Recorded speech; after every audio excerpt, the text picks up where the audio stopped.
Welcome to point decoded. మనం చూసిన మిత్రులే ఇప్పుడు బద్ద శత్రువులుగా మారిన స్టోరీని మనం మాట్లాడకపోతున్నాం. సలార్ సినిమా చూసిన వాళ్ళందరికీ చాలా క్లియర్గా గుర్తుంటుంది. అందులో రెండు క్యారెక్టర్లు ఉంటాయి. ఇద్దరు కూడా మొదట్లో మంచి మిత్రులుగా ఉంటారు, ఆ తర్వాత శత్రువులుగా మారితే ఏమవుతుంది అన్నది ఆ సినిమా స్టోరీ. అలాంటి సినిమా స్టోరీని ఇవాళ నిజ జీవితంలో జరుగుతుంది. అందులోనూ ఇద్దరు మిత్రులు కాకుండా రెండు దేశాలు, ఇది మిత్ర దేశాలుగా ఉన్న రెండు దేశాలు ఇవాళ బద్ద శత్రువులుగా మారిన నేపథ్యంలో ఏం జరుగుతోంది వాటన్నింటినీ ప్రతి ఒక్కరు చూస్తూనే ఉన్నారు. ప్రతిరోజు వందల సంఖ్యలో మిసైళ్ళు, వేల సంఖ్యలో డ్రోన్లు ఒక దేశం మీద మరొక దేశం పైన దాడి చేసుకుంటూనే ఉన్నాయి. వందల సంఖ్యలో మృత్యువాత పడుతున్నారు. అంతేకాకుండా కీలకమైన సైనిక స్థావరాలు కానివ్వండి, మిగిలిన విషయాల్లో కూడా అక్కడ ఏ దేశానికి ఆ దేశం నష్టపోతున్న పరిస్థితి మనం చూస్తున్నాం. ఈ సందర్భంలో ఈ పాయింట్ అనేది డీకోడ్ చేయాల్సిన అవసరం ఉంది. ఎందుకు ఈ ఇద్దరు మిత్రులు ఇప్పుడు బద్ద శత్రువులుగా మారారు అన్నది. Welcome to point decoded.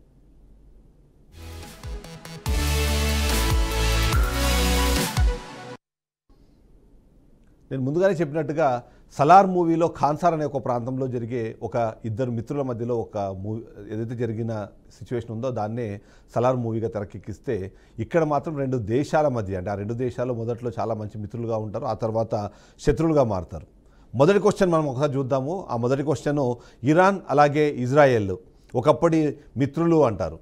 అవును, నిజమే. ఎందుకంటే ఈ మొత్తం స్టోరీని మనం చేసుకునేటప్పుడు రెండు విభాగాలుగా దీన్ని డివైడ్ చేసి మరి చూడాల్సిన అవసరం ఉంటుంది. ఒకటి 1948 నుంచి 1978 వరకు ఈ స్టోరీలో ఇద్దరు మిత్రులు మాత్రమే కనిపిస్తారు. ప్రపంచమే కాదన్నా సరే తమ పక్కన నిలబడే ఆ మిత్రుడు కనిపిస్తాడు. అగ్ర దేశాలను సైతం కాదని ఆ దేశానికి సంతోషంగా వాళ్ళ హెల్ప్ని ఇవ్వడానికి ఇష్టపడే మిత్రులు కనిపిస్తారు. కానీ 1979 తర్వాత సిచ్యువేషన్ పూర్తిగా మారిపోతుంది. అసలు ఈ స్టోరీ ఎక్కడ మొదలైంది? దీని మొత్తాన్ని మనం ఒకసారి గమనిస్తే, ఇజ్రాయెల్ అనేది మొదట్లో దేశం కాదు, అది ఒక ప్రాంతంగా ఉండేది. 1948లో అప్పట్లోని పహ్లావి రాజవంశం అప్పుడు దాన్ని పాలిస్తున్న నేపథ్యంలో దాన్ని ప్రత్యేక దేశంగా గుర్తించాలి అని చెప్పేసి చేస్తారు. అందులోనూ ఇది ముస్లిం దేశాల్లో ఇది, అంటే ఓవైపు యూదులున్న ప్రాంతంలో రికగ్నైజ్ అయిన ఒక ముస్లిం దేశంగా మనం చూస్తూ ఉంటాము. ఇజ్రాయెల్ని ఏదైతే మనం చూసినప్పుడు ఇజ్రాయెల్ని ఇరాన్ను మొదటిగా రెండు దేశాలు గుర్తిస్తాయి. ఒకటి టర్కీ అయితే రెండోది ఇరాన్ మాత్రమే ఇజ్రాయెల్ని దేశాలుగా గుర్తిస్తాయి. అందుకనే ఆ సందర్భంలో షా మొహమ్మద్ రజీ పహ్లవీ నాయకత్వంలోని ఇరాన్ను సోవియట్ యూనియన్ మరియు ఈ సామ్యవాద ప్రభావాన్ని మొత్తాన్ని ఎదుర్కొనేందుకు అప్పుడు పాశ్చాత్య దేశాలతో కలిపి ఇజ్రాయెల్తో ఇరాన్ అనేది సన్నిహితంగా ఉంటుంది. ఈ సన్నిహితం అనేది 1978 వరకు కొనసాగుతుంది. ఈ సందర్భంలో ఈ ఇద్దరు మిత్రుల మధ్య మంచి సన్నిహిత సంబంధాలు ఉంటాయి. అందులో ముఖ్యంగా ఆర్థికము అలాగే వాణిజ్యానికి సంబంధించిన సన్నిహిత సంబంధాలు మనకు చాలా కనిపిస్తుంటాయి. ముఖ్యంగా ఇజ్రాయెల్, అంటే మనము ఈ ఇష్యూస్ జరిగిన నేపథ్యంలో చాలా సంవత్సరాల పాటు కొన్ని దేశాలు ఇజ్రాయెల్కి ఫ్యూయల్ ఇవ్వడానికి కూడా ఇష్టపడవు, అంటే ఇంధనాన్ని సరఫరా చేయడానికి కూడా ఇష్టపడని నేపథ్యంలో ఇరాన్ అప్పట్లో ఈ మొత్తం ఫ్యూయల్ని సప్లై చేసేందుకు ముందుకు వస్తుంది. అలా ఇరాన్ ఇజ్రాయెల్ మంచి మిత్రులుగా మారుతారు. ఇక అదే సందర్భంలో ఇజ్రాయెల్ అనేది ఇరాన్కు వ్యవసాయ సాంకేతికతని, అలాగే నీటిపారుదలకు సంబంధించిన ఇరిగేషన్ సంబంధించిన వ్యవస్థల్ని, అలాగే నిర్మాణ సాంకేతికల్ని కూడా అందించే ప్రయత్నం చేస్తుంది. సో ఒకరి అవసరాలు మరొకరు తీర్చుకుంటూ ఇద్దరు మిత్రులు కూడా ముందుకు వెళ్ళిన పరిస్థితి ఉంటుంది. అందుకని వీళ్ళ మధ్య వాణిజ్య బంధం అనేది చాలా స్ట్రాంగ్గా ఉన్న సిచ్యువేషన్ ఉంటుంది. ఆ తర్వాత చూస్తే సైనిక అలాగే గూఢచర్య కార్యకలాపాల్లో కూడా ఒక దేశం మరో దేశంతో హ్యాండ్ ఇన్ హ్యాండ్గా ముందుకెళ్తాయి. ఇరాన్ ఇజ్రాయెల్ సమస్యలో ఇజ్రాయెల్ ఇరాన్ సైన్యానికి ఆయుధాలు అంతేకాకుండా శిక్షణ కూడా ఇస్తుంది. అయితే ఈ నేపథ్యంలో ఇరాన్లోని ఇజ్రాయెల్ రాయబార కార్యాలయం కూడా అప్పట్లో ఏర్పడేదన్నది మనకు తెలుస్తుంది. ఇక సాంస్కృతిక అలాగే విద్య అనేది కూడా ఇద్దరి మధ్యలోనూ రెగ్యులర్ యాక్టివిటీగా మారుతుంది. అందుకనే విద్యార్థులు కానివ్వండి, ఎవరైనా సరే వ్యాపారవేత్తలు ఉన్నప్పుడు రెండు దేశాల మధ్య రెగ్యులర్గా తిరుగుతూ ఉంటారు. అందుకనే ఇలాంటి ఇరాన్ యూదుల సమాజం కూడా ఈ సంబంధాలని బలోపేతం చేయడానికి ఇష్టపడతాయి. ఈ సందర్భంలో అరబ్ దేశాలతో ఉద్రిక్తతలు నెలకొంటాయి. ఎందుకంటే ఇరాన్ ఇజ్రాయెల్ని ఒక దేశంగా గుర్తించడం అన్నది ఎట్టి పరిస్థితుల్లో యాక్సెప్ట్ చేయని నేపథ్యంలో, అందులో ముఖ్యంగా ఈజిప్ట్ అలాగే సిరియా ఈ రెండు ఇజ్రాయెల్కి సంబంధించిన విషయాన్ని ఒప్పుకోవు. అందుకనే ఇవి ఒకరితో ఒకరు వ్యూహాత్మక మిత్రులుగా ఉండడం వల్ల దీన్ని అలయన్స్ ఆఫ్ ది పెరిఫెరీ అని చెప్పి అప్పట్లో దాన్ని పిలిచేవాళ్ళు. ఇక 1970 లాస్ట్ డేస్కి వచ్చేటప్పటికి 1970కి ఇది కనిపించేటప్పటికీ ఇరాన్లో షా పాలనకు వ్యతిరేకంగా అసంతృప్తి అనేది పూర్తిగా వస్తుంది. అందుకనే 1979లో ఈ ఇస్లామిక్ రెవల్యూషన్కి ఇస్లామిక్ రెవల్యూషన్కి ఒక బాటలు ఏర్పడతాయి. అందులోనే ఇరాను అలాగే ఇజ్రాయెల్ మధ్యలో ఈ సంబంధాల మధ్యలో కొద్దిగా గ్యాప్ అన్నది ఏర్పడుతుంది. అంటే ఆ విధంగా చూసినప్పుడు 1948 నుంచి 78 మధ్యలో ఇరాన్ అలాగే ఇజ్రాయెల్ రాజకీయ, ఆర్థిక, సైనిక మరియు సాంస్కృతిక రంగాల్లో సహకరించుకుంటాయి. ఇద్దరు కలిపి ఉమ్మడి వ్యూహాత్మక లక్ష్యాలను పెట్టుకొని, అంతేకాకుండా ఆ సమయంలో అమెరికా కూడా వీళ్ళకి సహాయంగా ఉండడంతో ఆ లక్ష్యాలన్నింటినీ కూడా తీసుకెళ్లే పరిస్థితి మనకు కనిపిస్తుంది. ఇంత మిత్రులు ఎందుకు బద్ధ శత్రువులుగా మారారన్నది నెక్స్ట్ క్వశ్చన్. ఇరాన్ అలాగే ఇజ్రాయెల్ మధ్య ఉన్న ఆ గొడవ ఏంటి, వీళ్ళిద్దరు బద్ధ శత్రువులుగా మారడానికి కారణాలు ఏంటి అని చూసినప్పుడు ఇది 1979లో స్టార్ట్ అవుతుంది. ముఖ్యంగా ఏదైతే ఇస్లామిక్ రెవల్యూషన్ సంబంధించిన ఇరాన్లో ఏదైతే మనం చూస్తున్నామో షా మొహమ్మద్ రెజా పెహ్లానీ ఈయన పతనం అన్నది స్టార్ట్ అయిపోతుంది. అంతేకాకుండా ఆ సందర్భంలో అయతుల్లా ఖొమానీ అనే వ్యక్తి దీనికి నాయకత్వం వహించి ఆయన ఇస్లామిక్ రిపబ్లిక్ ఆఫ్ ఇరాన్ అనే దాన్ని స్థాపిస్తారు. అంటే ఇరాన్ దేశం మొదటి నుంచి ఉన్న షా మొహమ్మద్ రెజా పెహ్లానీ చేతిలో నుంచి ఆ తర్వాత అయతుల్లా ఖొమానీ చేతిలోకి వెళ్ళిపోతుంది. ఇక్కడ అసలు సమస్య ప్రారంభమైపోతుంది. ఎందుకంటే ఈ విప్లవంతో ఇజ్రాయెల్ అనే దాన్ని అసలు ఒక దేశంగానే గుర్తించకుండా దీన్ని ఒక ఆక్రమిత ప్రాంతంగా ఇరాన్ అన్నది అప్పట్లో దాని గురించి మాట్లాడే ప్రయత్నం చేస్తుంది. దీన్ని ఆక్రమిత పాలస్తీనాగా కూడా ఆయన డైరెక్ట్గాను ఓపెన్గాను మాట్లాడే ప్రయత్నం చేస్తారు. సో దీంతో ఈ రెండు దేశాల మధ్య ఉన్న మిత్రత్వం ఏదైతుందో ఆ రెండు దేశాల మధ్య బద్ధ శత్రువులుగా మారే పరిస్థితి మనకు కనిపిస్తుంది. ఇక ముఖ్యంగా చూస్తే 1980లో దీనికి సంబంధించి మరింత ముందుకు వెళ్ళే పరిస్థితి కనిపిస్తుంది. ఎందుకంటే ఏదైతే ఇరాన్లో అంటే ఇజ్రాయెల్ను వ్యతిరేకించే సంస్థలు ఏవైతే మనం చూస్తే లెబనాన్లో హెజ్బొల్లా ఉంటుంది, అలాగే పాలస్తీనాలో హమాస్ ఉంటాయి. ఈ రెండు కూడా ఇజ్రాయెల్ని వ్యతిరేకిస్తుంటే వాళ్ళకి ఇరాన్ అనేది సహకరించే ప్రయత్నం చేస్తుంది. అందులో ముఖ్యంగా చూస్తే 1982లో లెబనాన్ యుద్ధంలో ఇరాన్ను హెజ్బొల్లాకి ఆయుధాలు అలాగే శిక్షణ కూడా అందించేంత ప్రయత్నం చేస్తుంది. అంటే దీంతో ఇజ్రాయెల్ అలాగే ఇరాన్ మధ్యలో ఉన్న ఆ సంబంధ బాంధవ్యాలు అన్నవి పూర్తి స్థాయిలో తెగిపోయాయని మనం చెప్పాలి. ఇక 1990లో ఈ 1990 ఇయర్ గుర్తుపెట్టుకోండి, 1990లో ఇరాన్లో యాంటీ ఇజ్రాయెల్ విధానాన్ని కూడా ప్రవేశపెడతారు. ఎందుకంటే ఈ రెండు దేశాలకు కూడా వ్యతిరేకంగా ఒక దేశాన్ని మరొక దేశము వ్యతిరేకంగా మారిన నేపథ్యంలో ఈ రెండింటిని శత్రుదేశాలుగా చూసినప్పుడు 1990లో ఇరాన్ నాయకత్వము ఇజ్రాయెల్ ఉనికిని అక్రమం ఇది అని కూడా ఒక్కొక్కసారి చెప్తుంది. అంతేకాకుండా పాలస్తీనాలో ఏదైతే వాళ్ళు చేస్తున్న పాలస్తీనా నుంచి ఇజ్రాయెల్ మధ్యలో జరుగుతున్న గొడవలు ఏవైతే ఉంటే ఆ టైంలో పాలస్తీనాకి వీళ్ళు సపోర్ట్ చేసే ప్రయత్నం చేస్తారు. ఇక దీనికి తోడు అదే సమయంలో ప్రారంభమైన 1958లోనే యుఎస్ అలాగే ఇరాన్ కలిపి అక్కడ న్యూక్లియర్ ఫెసిలిటీస్ని ప్రారంభించే ప్రయత్నం చేస్తాయి. బట్ ఆ సందర్భంలో జరగంది. తర్వాత 1990లో మరి కాస్త పెద్దగా వెళ్ళిపోతుంది. ఇక 2000 ఇయర్ వచ్చేటప్పటికి అంటే 2K ఇయర్ వచ్చేటప్పటికి ఇరాన్ హెజ్బొల్లా అలాగే హమాస్ ద్వారా ఇజ్రాయెల్ పైన అంటే ఒక రకంగా చెప్పాలి ఇండైరెక్ట్ వార్ అనేది స్టార్ట్ చేస్తాయని చెప్పాలి. ఎందుకంటే అక్కడ ఉన్న ఇంటర్నల్ ఇష్యూస్లో హెజ్బొల్లా అలాగే హమాస్ అన్న రెండు ఇజ్రాయెల్ మీద విరుచుకుపడుతుంటే ఈ రెండు గ్రూప్స్కి కూడా ఇరాన్ బయట నుంచి సహాయం చేయడము, వాళ్ళకి ఆయుధాలు ఇవ్వడము, అంతేకాకుండా అక్కడ అవసరమైన ఆర్థిక వనరులని వాళ్ళకి ఇవ్వడం అన్నది చేస్తూ ఆ విధంగా ఈ ఇద్దరి మధ్య గొడవ అన్నది మరి కాస్త ముందుకెళ్తుంది. ఇక 2000 నుంచి చూసినప్పుడు ఇరాన్లో ఏదైతే న్యూక్లియర్ ఫెసిలిటీస్ని ప్రారంభించేందుకు 1958లో ప్రారంభమైన ఎక్స్పెక్టేషన్స్ ఏమున్నాయో అవైతే 2000 వచ్చేటప్పటికి చాలా స్ట్రాంగ్గా మారిపోతాయి. అందులో భాగంగానే ఇరాన్ అణ్వాయుధాల తయారీని దాన్ని ఆపాలి, లేకపోతే ఆ ఇరాన్ కానీ ఒకవేళ అణ్వాయుధాలని న్యూక్లియర్ వెపన్స్ కానీ స్టార్ట్ చేసి వాటిని కానీ క్రియేట్ చేసి రెడీ చేసుకుంటే ఆ తర్వాత వాటిని ఆపడం అనేది కష్టమైపోతుంది. అందులో ముఖ్యంగా అది బిగ్గెస్ట్ థ్రెట్ ఇజ్రాయెల్కి అవుతుంది అన్నది వాళ్ళు అనుకుంటారు. సో ఈ సందర్భంలోనే రెండు దేశాలు ఒక దేశం మీద మరొక దేశము దాడులు జరుపుకుంటాయి. ఆ దాడులు జరుపుకునే నేపథ్యంలో కూడా అప్పట్లో ఇజ్రాయెల్లో 2010లో మనం చూసినప్పుడు ఏదైతే వాళ్ళు ఒక న్యూక్లియర్ ఫెసిలిటీని ప్రారంభించే ప్రయత్నం చేసినప్పుడు ఆ టైంలో స్టంక్స్ నెట్ అనే ఒక వైరస్ని కూడా అక్కడికి పంపిస్తుంది. వైరస్ని పంపించి ఈ తయారీకి ఏదైతుందో దాన్ని స్లో డౌన్ చేసేందుకు వాళ్ళు సైబర్ వార్ని చేస్తారు. ఫస్ట్ డైరెక్ట్గా వార్ జరగదు, ఓన్లీ సైబర్ వార్ జరుగుతుంది. అయితే 2010లో మనం చూసినప్పుడు ఇక్కడ సైబర్ వార్స్ జరుగుతాయి. అంతేకాకుండా షాడో వార్ కూడా ఇక్కడ ఊపందుకుంటుంది. ఎందుకంటే ఇరాన్ ఏమో ఇజ్రాయెల్ పైన సైబర్ దాడులు చేస్తే ఇజ్రాయెల్ ఏమో ఇరాన్లోని అణుశాస్త్రవేత్తలు లక్ష్యంగా చేసుకొని హత్యలు చేయడము, వాళ్ళని ముందుకు వెళ్లకుండా ఆపడం అనే ప్రయత్నము చేస్తూనే వస్తాయి. ఆ విధంగా 2010 నుంచి ప్రారంభించి 2020 వరకు కూడా పదుల సంఖ్యలో ఎవరైతే ఈ న్యూక్లియర్ వెపన్స్ తయారు చేస్తారో వాళ్ళందరినీ కూడా చంపే ప్రయత్నం చేస్తుంది అన్నది మనకు అర్థమవుతుంది.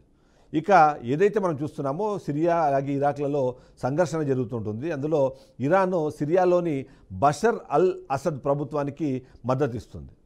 అంటే సిరియాలో అక్కడ చెప్పినప్పుడు ఇరాన్ ఇక్కడ నుంచి వస్తుంది. ఇక ఇజ్రాయెల్ సిరియాలోని ఇరాన్ మద్దతుగా లక్ష్యాలపై అంటే ఏదైతే మనం హెజ్బొల్లా కానివ్వండి ఇరాన్ స్థావరాలున్నాయి వాటిపైన వైమానిక దాడులు నిర్వహించి ఆ ఇరాన్ సైనిక ప్రభావాన్ని తగ్గించే ప్రయత్నం చేస్తుంది.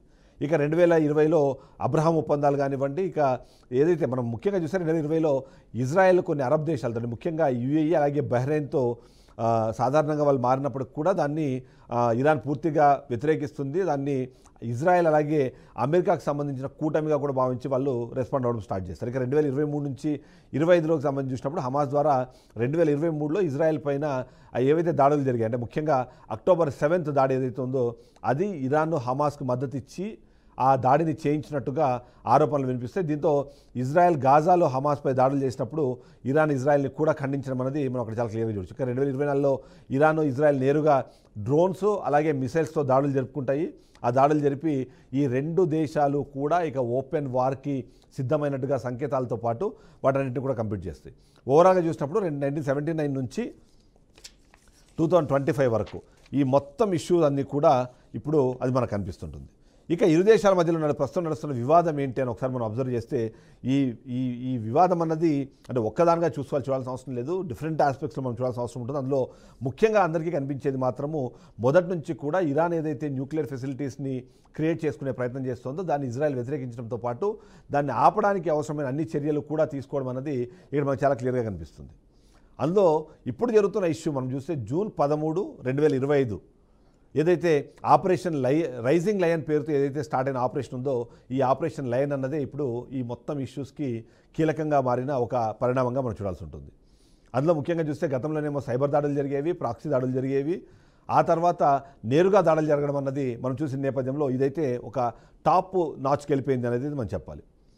అందులో ఏదైతే మనం చూసినట్టుగా జూన్ 13, 2025వ తేదీన ఇరాక్ మీద జరిగిన దాడిలో ముఖ్యంగా ఏవైతే మిసైల్స్ తయారీ కేంద్రాలు ఉన్నాయో, న్యూక్లియర్ ఫెసిలిటీస్ ఏవైతే ఉన్నాయో, న్యూక్లియర్ రిఫైనరీ ప్లాంట్స్ ఏవైతే ఉన్నాయో వాటి మీదనే పూర్తి స్థాయిలో అక్కడ దాడులు జరిపి వాటిని నాశనం చేసే ప్రయత్నం చేస్తుంది. అందులో భాగంగానే మనం చూస్తున్నాము ఐక్యరాజ్యసమితి అణు నియంత్రణ సంస్థ ఏదైతే ఉంటుందో అది అంతర్జాతీయంగా కూడా ఈ దాడుల్ని వ్యతిరేకించే ప్రయత్నం చేస్తాయి. దీనికి తోడుగానే ఇరాన్ కూడా ప్రతీకార దాడులు చేస్తుంది. ఇజ్రాయెల్ దాడులకి ఇరాన్ 13, 14 తారీఖు 2 రోజుల్లో కూడా వందలాది క్షిపణులతో దాడి చేసే ప్రయత్నం చేస్తుంది. అందులో భాగంగా చూస్తే మాత్రం ఏదైతే ఐరన్ డోమ్ ఉందో ఐరన్ డోము వాటిని సమర్థవంతంగా ఆపే ప్రయత్నం చేస్తుంది. కానీ ఎంతో కొంత నష్టం అన్నదైతే మనకు రెగ్యులర్గా కనిపిస్తుంటుంది. ఇక దీనికి తోడు ప్రాక్సీ యుద్ధాలు అన్నది ఇంకా ప్రాంతీయ ఉద్రిక్తతలు అన్నవి రెగ్యులర్గా కంటిన్యూ అవుతూనే ఉంటాయి. అందులో ముఖ్యంగా చూస్తే ఇరాన్ హెజ్బొల్లా అలాగే హమాస్కు సంబంధించి అలాగే హోతీలను కూడా వాటన్నింటినీ కూడా యాక్సిస్ ఆఫ్ రెసిస్టెన్స్ అనే పేరుతో మద్దతు ఇస్తుంది. ఎందుకంటే డైరెక్ట్గా ఇజ్రాయెల్తో గొడవ పడుతున్నప్పుడు అక్కడ ఏదైతే అంతర్యుద్ధం ఉందో వాటిని కూడా ఎప్పటికప్పుడు రీస్టార్ట్ చేసే ప్రయత్నం చేస్తుంది, వాటిని ఫ్లేరప్ చేసే ప్రయత్నం చేస్తుంది. అందులో భాగంగానే ఈ మూడు అంటే హెజ్బొల్లా కానివ్వండి, హమాజ్ అలాగే హోతీలకి యాక్సిస్ ఆఫ్ రెసిస్టెన్స్ పేరుతో వాళ్ళకి సపోర్ట్ చేస్తుంది. ఈ విధంగా చూసినప్పుడు ఇజ్రాయెల్ ఇరాన్ ఏదైతే ఎక్కడెక్కడైతే సపోర్ట్ చేస్తే వాటి మీద కూడా దాడులు చేసినా సరే ఇస్మాయిల్ ఇదంతా సింపుల్గా చూస్తే మాత్రం దాంట్లో ఎంతో కొంత ముందుకు వెళ్ళే ప్రయత్నం చేసి అంతర్జాతీయంగాను మిగిలిన సందర్భాల్లో చూసినప్పుడు కూడా వీటిని అంటే రెండు దేశాల మధ్యలో ఉద్రిక్తతలు మంచివి కాదు అన్నది ఎప్పటికప్పుడు చెప్పే ప్రయత్నం చేస్తూ ఉంటుంది.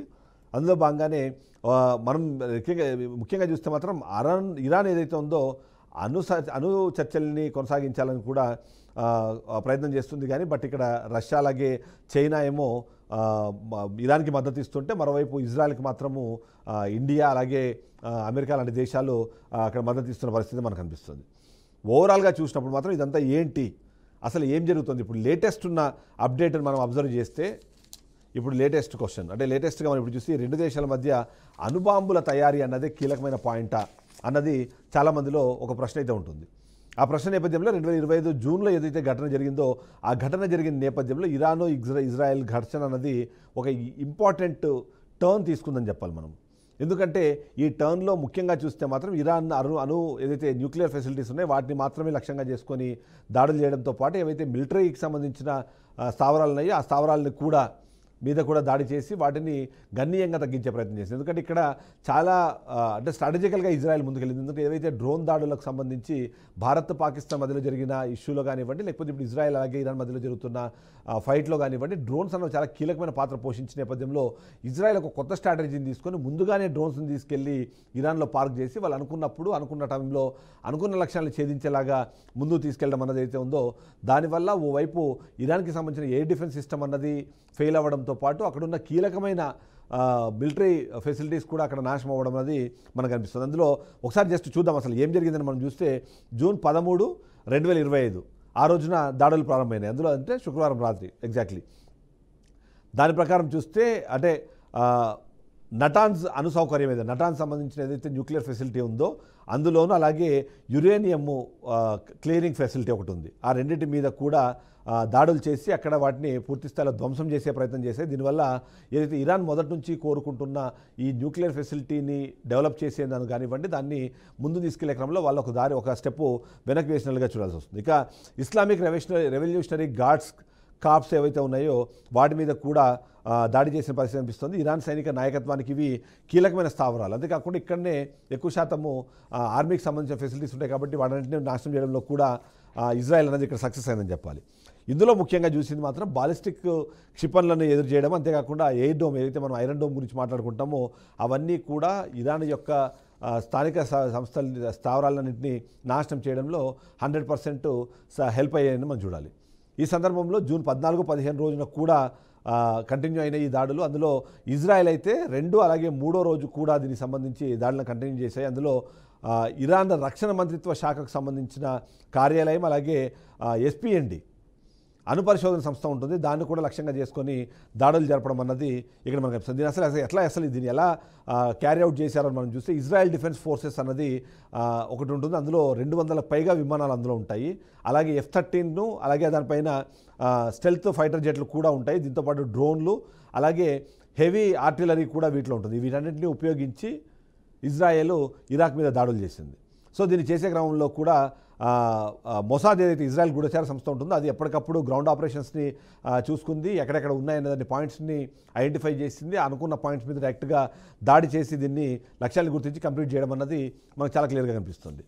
ఇక ఈ సందర్భంలో కేవలం గ్రౌండ్ స్థానంతో పాటు ఇంటెలిజెన్స్ సంబంధించిన వ్యవస్థను కూడా పర్ఫెక్ట్గా యూజ్ చేసుకున్నారు. అందులో భాగంగానే వాళ్ళు ఎక్కడైతే దాడులు చేయాలనుకున్నారో ఆ దాడుల్ని పర్ఫెక్ట్గా యూజ్ చేసుకున్న పరిస్థితి మనకు కనిపిస్తుంది.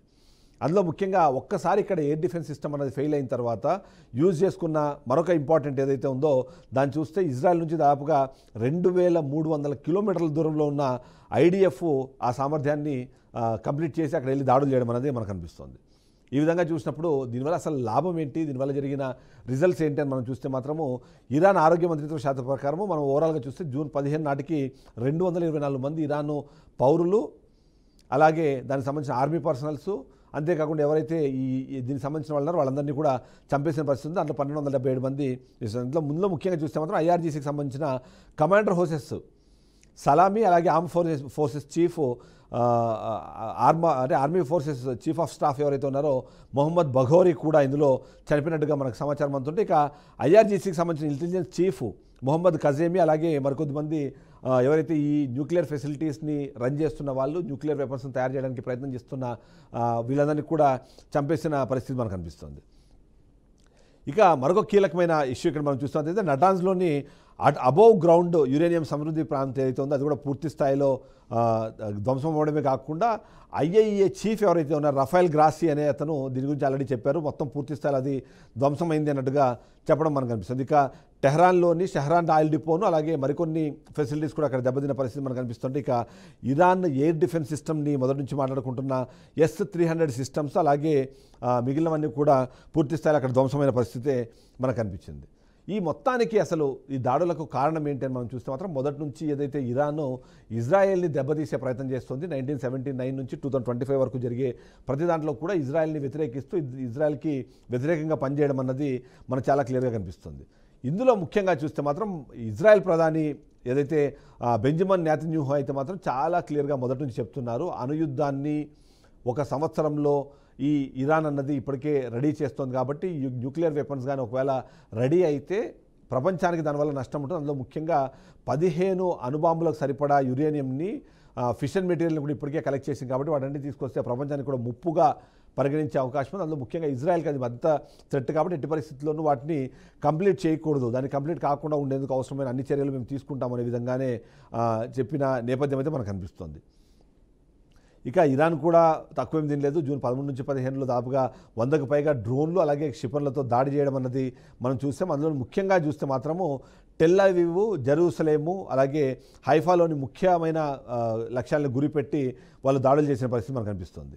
ఓవరాల్గా చూసినప్పుడు మాత్రము ఈ అమెరికా కానివ్వండి, మిగిలిన ఏవైతే దేశాలు ఉన్నాయో వాటికి సంబంధించి ఇరాన్ చాలా క్లియర్గా చెప్పే ప్రయత్నం చేస్తుంది. ఒకవేళ ఇజ్రాయెల్కి సపోర్ట్ చేస్తూ ఎవరైనా మాట్లాడినా ఎవరైనా చేసినా సరే వాళ్ళను కూడా మేము ఇక్కడ ఖచ్చితంగా శత్రువులుగా పరిగణించే అవకాశం ఉంది.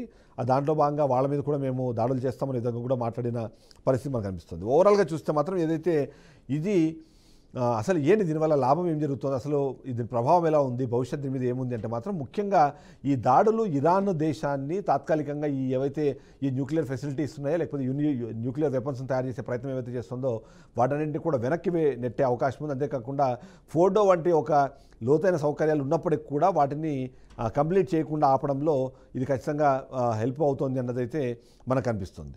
ఇక ప్రాంతీయంగా ఉద్రిక్తతలు కూడా దీనివల్ల తగ్గే అవకాశం ఉంది. ఎందుకంటే ఓవైపు అయితే గొడవలు అయితే జరుగుతున్నాయి కానీ బట్ దీన్ని క్లియర్ చేస్తే ఒకసారి ఒక ఇష్యూ కంప్లీట్ అయిపోతే దీనివల్ల లాభం జరిగే అవకాశం కూడా ఇజ్రాయెల్ కనిపిస్తుంది. ఇక ఇరాన్ ఇప్పటికే వాళ్ళ నాయకత్వం బలహీనపడిన సిచ్యువేషన్ మనకు కనిపిస్తుంది. అంతేకాకుండా ఇక్కడ ఏమైనా ఇది ప్రభుత్వం మార్పు ఏమైనా జరిగే అవకాశం ఉందా అన్నది కూడా ఓవైపు డిస్కషన్ జరుగుతున్న నేపథ్యంలో ఇజ్రాయెల్ అయితే మాత్రం ఇరాన్ని పూర్తి స్థాయిలో మట్టు పెట్టడానికి, ఇబ్బంది పెట్టడానికి అవసరమైన అన్ని చర్యలు, దానికి సంబంధించిన అన్ని ఫెసిలిటీస్ కూడా కంప్లీట్ చేసుకుంటున్న పరిస్థితి మనకు కనిపిస్తుంది. ఇక ముఖ్యంగా చూస్తే మాత్రం ఈ రెండు దేశాలు ఒకప్పుడు మంచి మిత్రులుగా ఉన్నారు, ఆ తర్వాత బద్ధ శత్రువులుగా మారారు. బద్ధ శత్రువులుగా మారే క్రమంలో కూడా అక్కడున్న ప్రభుత్వాలు మారడం, అక్కడున్న ఎవరైతే నేతలు ఉన్నారో నేతలు మారడమే ముఖ్యమైన కారణంగా కనిపిస్తుంటే, అంతేకాకుండా ఇరాన్ ఎప్పటికప్పుడు ఇజ్రాయెల్ని నిల్వరించేందుకు ఆ దేశాన్ని ఆక్రమిత పాలస్తీనాగా చెప్పడంతో పాటు అక్కడ జరుగుతున్న అంతర్గత పోరాటాలకు కానివ్వండి, ఉద్యమాలకు కానివ్వండి, ఇక్కడ నుంచి ఆర్థిక, సైనిక అలాగే ఆయుధ సపోర్ట్ చేయడం అన్నది ఇక్కడ కీలకంగా మారుతుంటే, ఇజ్రాయెల్ మాత్రం మొదటి నుంచి ఒకటే మాట చెప్తోంది, ఇరాన్ ఏదైతే న్యూక్లియర్ వెపన్స్ తయారు చేసే ప్రయత్నం చేస్తుందో అవి కంప్లీట్ అయితే మాత్రం దేశానికి అంటే వాళ్ళ దేశానికి ప్రపంచానికి కూడా ముప్పుగా మారే అవకాశం ఉంది. కాబట్టి దాన్ని ఎట్టి పరిస్థితుల్లోనూ కంప్లీట్ చేయకుండా ఉండాలన్నదే ఆయన కీలకంగా మనకు అనిపిస్తుంది. ఈ సందర్భంలో కొన్ని పాయింట్స్ ఇప్పటిదాకా ఇప్పుడైతే ప్రశ్నలు మనం ఆల్రెడీ మనం చూసాము. ముఖ్యంగా చూస్తే మాత్రం ఈ రెండు మిత్ర దేశాలు ఇప్పుడు బద్ధ శత్రు దేశాలుగా మారడంతో పాటు ప్రపంచ యుద్ధానికి కూడా దారితీస్తుందని అనుకోండి. ఎందుకంటే మిగిలిన దేశాల సంబంధించి భారత్ పాకిస్తాన్ మధ్యలో ఇష్యూస్ చూసినప్పుడు భారత్ చాలా క్లియర్గా ఏవైతే తీవ్రవాద స్థావరాలున్నాయి వాటిని మాత్రమే లక్ష్యాలుగా చేసుకుంటూ దాడులు చేయడము, దానికి అనుకూలంగా వచ్చిన ఏవైతే మిలిటరీ స్థావరాలని వాటిని మాత్రం నాశనం చేశాయి. కానీ ఇక్కడ మాత్రము మిలిటరీ స్థావరాల నుంచి న్యూక్లియర్ వెపన్కి సంబంధించిన దాని నుంచి నెక్స్ట్ సాధారణ ప్రజల మీద కూడా బాంబు దాడులు చేసుకునే స్థాయికి ఈ వారం అదైతే కొనసాగుతున్న నేపథ్యంలో దీనికైతే ఒక ఫుల్ స్టాప్ పడాల్సిన అవసరం అయితే కనిపిస్తుంది. దానికి సంబంధించి ఇప్పటికే యుఎన్ కానివ్వండి, యుఎస్ కానివ్వండి ప్రయత్నాలు చేస్తున్నాయి కానీ బట్ రెండు దేశాలు కూడా వెనక్కి తగ్గని పరిస్థితి మనకు కనిపిస్తుంది. అందులో ముఖ్యంగా చూస్తే మాత్రం ఇజ్రాయెల్ ఒక స్టెప్ ముందుండి ఇరాన్ని పూర్తిగా మట్టుపెట్టేందుకు అవసరమైన సైనిక చర్యలను అయితే తీసుకెళ్లినట్టుగా మనకు అర్థమవుతుంది. సో ఫైనల్గా ఈ ప్రాణమిత్రులు ఇవాళ బద్ధ శత్రువులుగా ఎందుకు మారారు, ఆ మారే క్రమంలో జరిగిన పరిణామాలు ఏంటి అన్నది ఇవాళ పాయింట్ డీకోడెడ్. నెక్స్ట్ పాయింట్ డీకోడెడ్తో మళ్ళీ కలుద్దాం. Stay tuned to BRK news, తెలుగుడి సత్తా.